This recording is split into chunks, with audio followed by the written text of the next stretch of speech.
Welcome to First. I'm Mark Eichmann along with Shirley Min and Nichelle Polston. Delaware and New Jersey disagree over how an upgrade of power lines at the Salem Nuclear Power Plant should be paid for. One side says the upgrades are one-sided. The other side says it will lead to a more efficient delivery of electricity. A wide-ranging program to control the feral cat population has wrapped up. Can the controls still make an impact for the future? The future of the self-esteem of women of color could be defined by the program I Love Your Brown. Come see what that's all about. First, your public media news magazine starts now.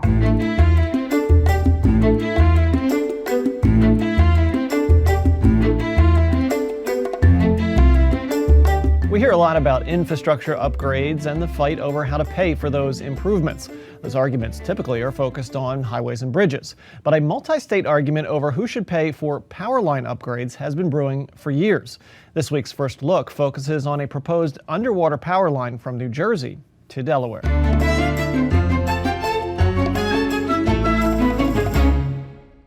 This is the nuclear power plant at Artificial Island. It's just across the Delaware River from the first state, and it's where the story of this interstate fight begins. The electrical system in southern New Jersey is unstable in the Artificial Island area. The problem stems from a lack of power lines to transport electricity created at the PSE&G-run Salem Hope Creek nuclear facility. As it becomes more and more unstable, the only way the operator can keep the system functioning is to start closing off parts of the system. And so that means blackouts localized, and those can cascade very quickly when we're talking about a stability issue. To solve that problem, LS Power was awarded a nearly $300 million contract to install an underwater power line from New Jersey to Delaware using a unique process that will bury the line under the river quickly. The tool is essentially a hockey stick shape, and it's about 2 feet wide and about 70 feet tall. And it has nozzles on the front edge and on the bottom edge that inject river water into the riverbed and rather quickly pulled across the river. So to put that in perspective, we can go from bank to bank on a cable installation in about 24 hours. While it may be a worthwhile project and improve the flow of energy throughout the region, Delaware leaders objected to the way the project would be paid for. The grid operator, PJM, decided that power customers in Delaware and Maryland would have to pay the bulk of the costs. The problem, of course, was that this was more of a stability issue within the system operations of the nuclear complex over there. It was a problem with getting the energy out under certain load conditions. And the Delmarva Zone didn't cause that problem. So we just felt that it was just patently unfair. To protest the cost burden on the Delmarva Peninsula, Delaware Governor Jack Markell joined Maryland Governor Larry Hogan in writing a letter to PJM in protest. It's just been a remarkable thing to see just how many people have been coming together from all different industry areas to fight this cost allocation on behalf of the ratepayers. Residential customers would have seen their power bills go up by about $4 a month. Industrial customers would have seen a massive energy price spike. We can't possibly take on this large of a financial burden on top of the costs that we're already paying for. To throw on this project where some industrial customers are going to see hundreds of thousands of dollars thrown onto their bill. That's a huge deterrent to people trying to come into Delaware, and that's certainly something that people living in Delaware are considering. But even with all those complaints, the project was moving forward until PSE&G came out with a new estimate of what the project would cost. Within the last 6 months, that Public Service Electric and Gas came in and said, oh no, by the way, it's going to cost this much more to do the station work at the nuclear complex. And that's when they added this $135 million more to the project costs, which raised it up to $410 million. That's when grid operator PJM pushed the pause button to reevaluate. PSE&G declined our request for an interview about the project, instead sending us a statement that said, "This is an iterative process. PSE&G is committed to working with PJM and will provide PJM with any information and support they request." PJM also denied our request for an interview on where the project stands. They also sent a statement saying in early August the PJM board suspended the Artificial Island transmission project and directed staff to perform a comprehensive analysis to support a future course of action. PJM plans to announce that future course in early next year. LS Power's Casey Carroll hopes the cost issues are worked out so his company can get started on a project he says would bring benefits to Delaware. We've talked about making Delaware more competitive through electric price savings. There's reliability benefits, keeping the lights on, especially during extreme weather events like a hurricane. Having that extra tie into the peninsula is important, and it's an independent path from the few other paths. On March 3rd, a PJM committee recommended that the project should be restarted. And while the full PJM board won't vote on that recommendation until early April, Delaware leaders are ready to fight. Governor John Carney said the proposed restart, which includes the same cost share allocation, is, quote, not a good deal for Delaware, and he plans to lead a fight against it. Coming up on First, the program I Love Your Brown is aimed at increasing women's self-esteem. We'll see how it can help. And feral cats have been an ongoing issue in Delaware, but there have been some changes to control the population.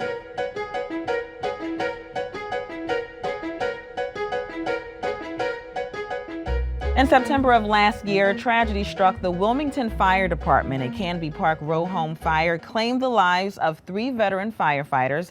As the case against the 27-year-old occupant charged with setting the fire moves forward, firefighters from the Wilmington Fire Department finally remember their fallen comrades.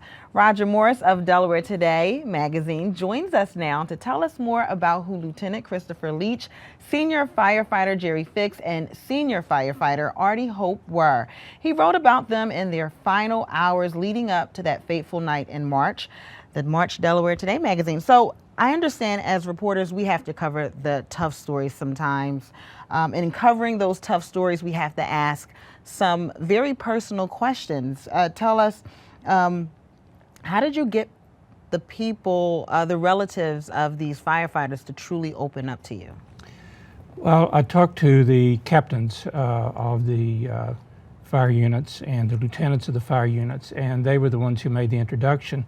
But actually, it was talking with the firefighters themselves, their comrades and so forth, that was how I first got into it. When I went in to talk to Jerry Fix's comrades, it was a very tight situation at first. They obviously had just been a few weeks from this tragedy, and I don't think they knew how they were going to react to being asked these questions.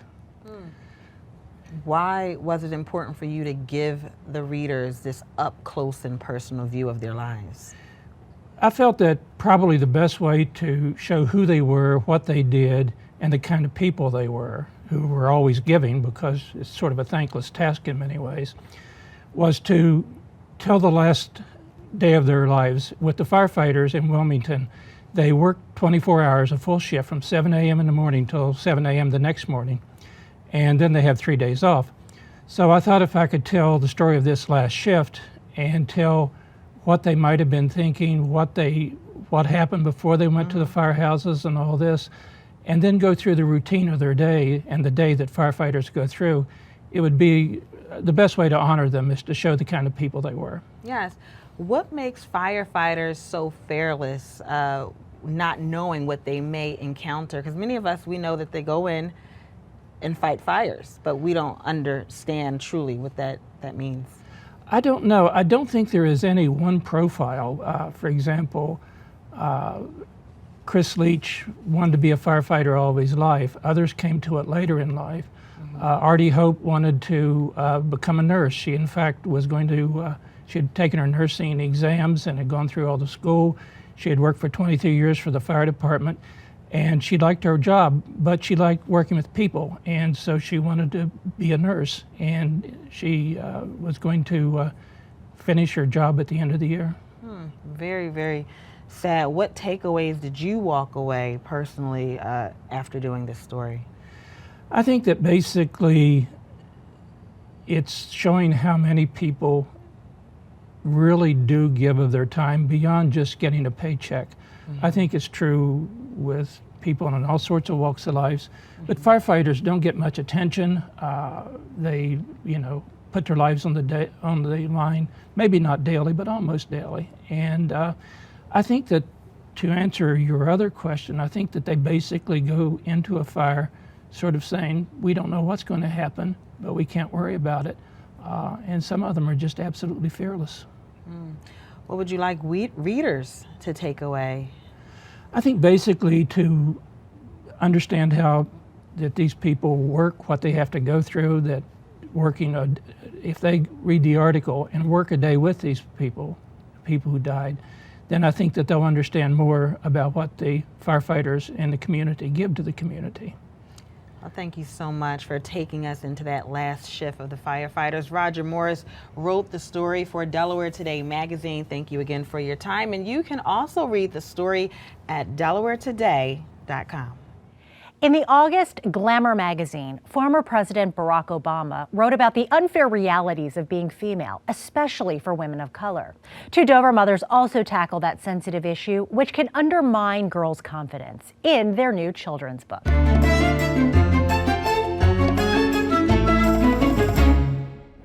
Your beauty is uncompromising. Your light comes from a deep place, from your mother's mother's mother. Students at the Servium Girls Academy in Newcastle listen as authors Danae Jacobs and Atia Chase read from their book, I Love Your Brown. The book came about after a startling statement from Chase's 4-year-old daughter. We were sitting in her room and we were just having story time in the afternoon. And her little hand fell on mine and she immediately noticed the color difference. And she said, Mommy, I want to be peach like you. The only answer the heartbroken mother could come up with was, I love your brown, to let her daughter know that her darker hue is just as beautiful as any other. But she felt her affirming words weren't enough. Self-affirmation is hard and has always been a struggle amongst all ethnic groups, but particularly with women of color.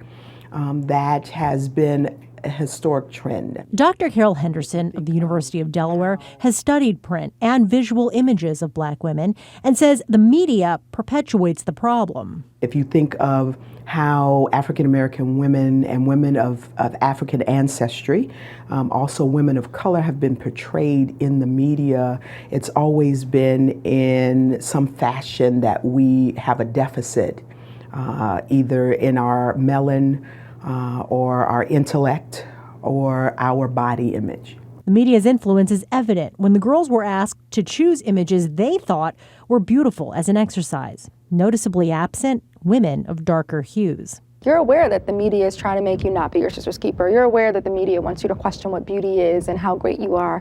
You're aware that, people want you to compare yourself one to another. It's that sort of thinking that President Obama wants to change.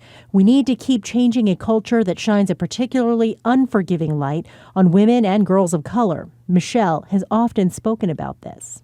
And Jacobs and Chase agreed. That's why they wrote the book. It's not just for the little girl. It's for the woman who still has a little girl inside of her.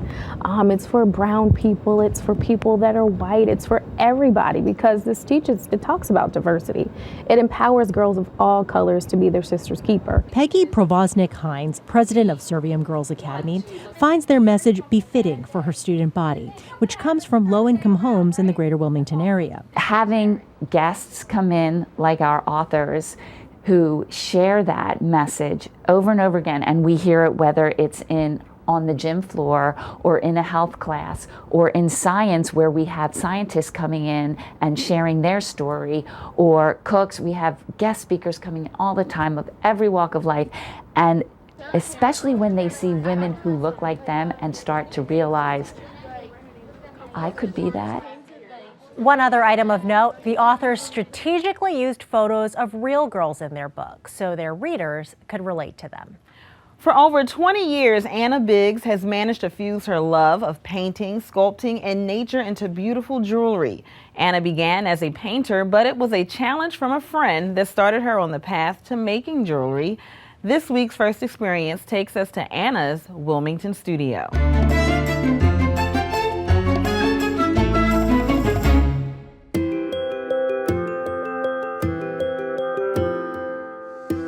My name's Anna Biggs, and I'm a jewelry artist.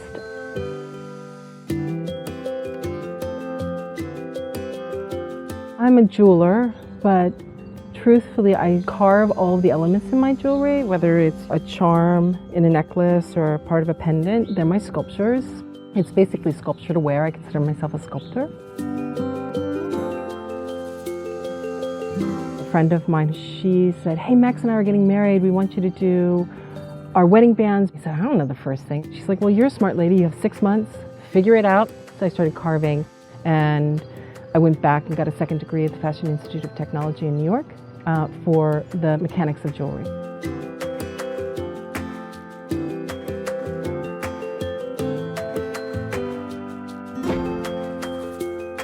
My carving style is that I will make a whole bunch of sketches. And then from those sketches, not all of them are going to be made into models, not all the models are going to work. When I was a child, I learned about the Eskimos and how they believe the spirit of the sculpture is within the piece already. And so I really believe that as things morph and change, I'm like, oh, that might not have been in the drawing, but I'm like, that's good, I like that. You know, I don't try and control the wax, I'm more like, watch it develop. I let the spirit of the thing come out. That's how I carve. You know, I really want it to be a kind of a living thing. I want it to have a lot of, energy, excitement.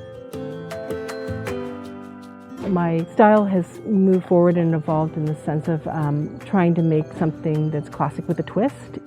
My jewelry has always been influenced by architecture, nature, animals. I really want to make up a piece that can be passed for generations. It will last 100, hopefully 100 plus years. It'll be classic enough to be able to pass generations. That's my hope. That's my desire.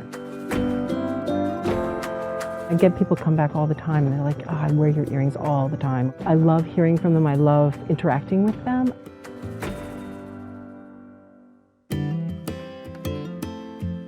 Designing the next collection, it's carving those pieces. That to me is the very best. It's that discovery moment, seeing what will come out of the wax as I carve it. Every piece is like my best favorite piece until I make my new next favorite piece. That moment of like creation, like it's like a child, it's like giving birth. It's like, wow, look at this amazing thing, you know? Art runs in Anna's family. Sewell Biggs, the name on the Biggs Museum in Dover, is Anna's cousin. If you want to know where Anna will be next, go to annabiggsdesigns.com. It's hard not to see Delaware's feral cat problem. You can see wild cat colonies in wooded areas, near shopping centers, in neighborhoods and city alleys. The group Forgotten Cats is working hard to limit those colonies with a crew of mostly volunteers.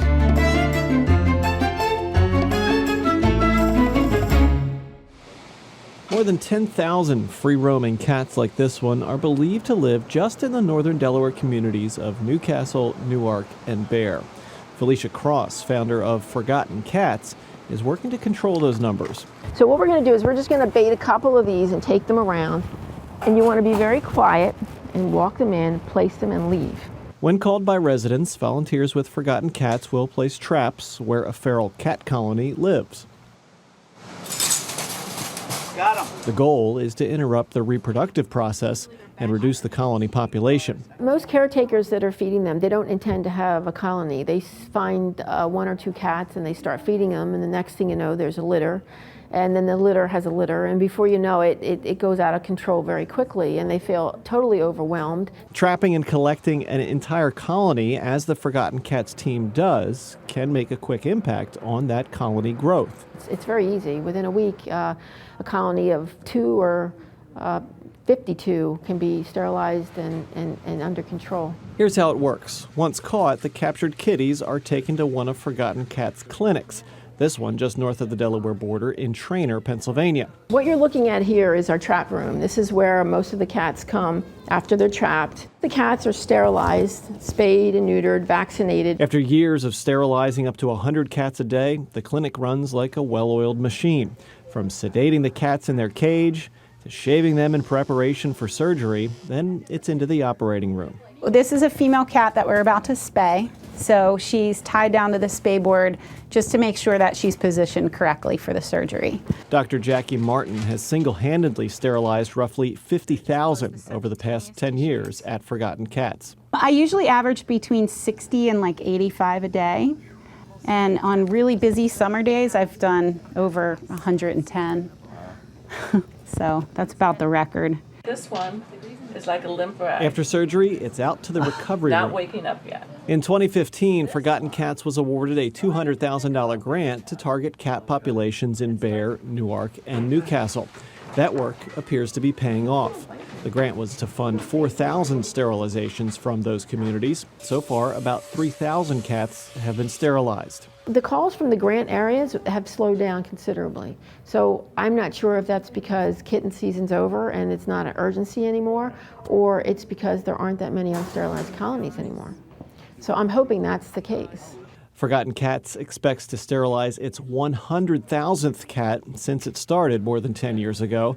And it's not just reducing the population, it's improving the quality of life for these animals. Not only are we preventing, an overpopulation of cats, we're also preventing the cruelty that these kittens would have to endure had they been born on the streets. So it's solving the problem as opposed to band-aiding the problem. As the PetSmart grant money runs out, the work of Forgotten Cats volunteers continues. Earlier this year, state health officials warned of an outbreak of feline distemper, which is deadly for cats. State is warning cat owners to make sure their kitties are vaccinated, which is part of the process for feral cats that are trapped by Forgotten Cats. And next week on First, an update on a project in Dover that uses reality show type tiny houses as a way to tackle the city's homeless problem. Those stories and more next time. That is First for this week. We are leaving a bit early to take care of some station business. For Mark Eichmann and Shirley Min, I'm Nichelle Polston. Thanks for watching and have a great week.